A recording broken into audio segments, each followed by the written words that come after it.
Thanks indeed for talking to us. So you've had floods, you've had riots, power cuts. I mean, those were hurdles, but people continue to buy groceries.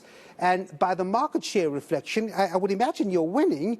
You've got a decent profit at the end of it all as well.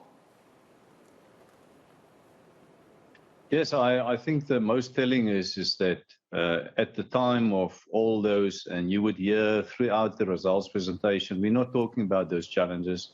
We take them as they are, as opportunities to build.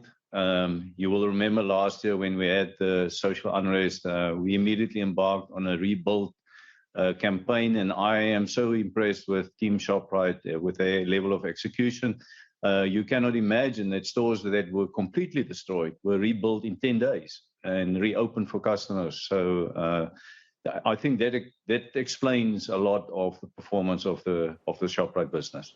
Yeah, I'm wondering where the motivation for the expansion comes from when you see an economy like we saw today not growing the way it should if we want to really make things different in the country. I mean, you're targeting a record 275 store openings next year alone. That's an impressive ambition there. Yeah, I think we decided that we're not going to pull ourselves like a tortoise into our shell, and then we will continue to invest through the cycle. We see the opportunities. We have many areas where we're underrepresented. But also, I'd like to just go back 5-6 years ago when we re-platformed the business. That has allowed us to build alternative sources of revenue, to add services, to do things like the bank account, to try and save customers transaction fees and make sure that they prefer us as a shopping destination. Yeah, because the competition out there is tough, isn't it, Pieter? I mean, I can't have a retail giant CEO with me and not ask how far you're going in terms of shielding consumers from price rises, because they are walking into stores these days, and not just your stores, and seeing massive differences in prices compared to months before. I mean, your efforts to shield consumers from inflation when you have to deal with cost pressures on your own, how do you navigate through that? So, firstly, we ended the year at 3.9% internal inflation, and the way we measure it is what's in the basket this year versus what the pricing was last year. So that takes into account buying pattern changes, etc. We did see now in July it accelerate to 7.3%, and we are expecting to see the food inflation around 10%, internal food inflation. Yeah. What we have, I think, that makes a big difference for the group is the 24 million extra savings customers that we have, and the data that comes with that allows us to much more scientifically see what people's buying behaviors are, what their price sensitivity are, when they want product, what we should promote. So I think that is a big change to where we were years ago. And presumably the information you get from those reward programs, I would imagine, also tells you where you're going to put up these new stores, doesn't it?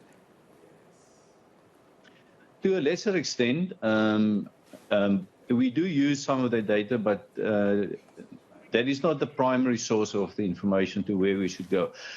We physically do those investigations, and there are a couple of areas in South Africa still where we are underrepresented, and the advantage we have is that in each of our banners we have different size formats, so that allows us to virtually go into any size development with one of those footprints. Yeah.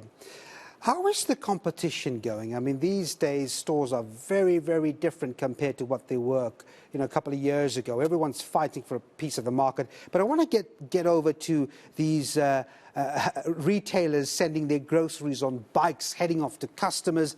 There's stiff competition out there. I mean, how's it looking for the 60/60? What are you learning from that?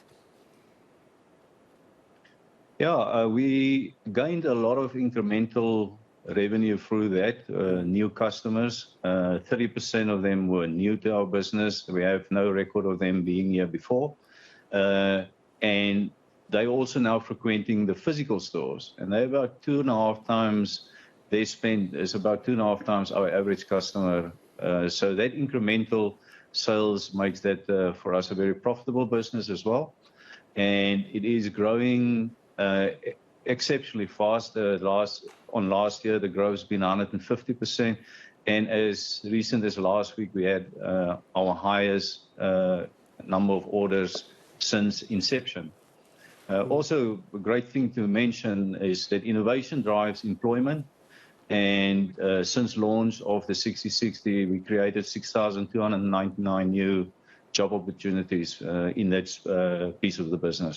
Yeah, now that's interesting. And before I let you go, Pieter, I mean, just to go back to that GDP figure, economic growth figure for the second quarter, you're a big retailer.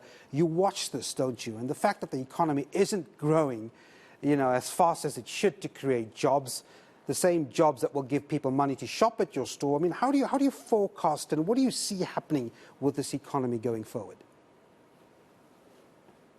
Well, firstly, I'm not an economist, so I'll extending myself by making a prediction. But it was to be expected that we would not see the economic growth now because of the damage we had last year with 50 billion, whereas the other economies like the US and the UK government gave big stimuli to the economy, and that created then the inflation, and then they were forced to increase the interest rate. We're not in the same scenario, and hence why we have a limit on where do we think the inflation is going to go, because we don't have a very heated economy as we are. So, but for a retailer, a food retailer in particular, the economic growth is not the only driver. People have to eat, and we have to be responsible about pricing. So for me, it was important that we were able to maintain our gross profit margin during the year and still remain the cheapest retailer in the South African space. And that's where we leave it. Pieter Engelbrecht, Shoprite CEO, thanks very much indeed for talking to us.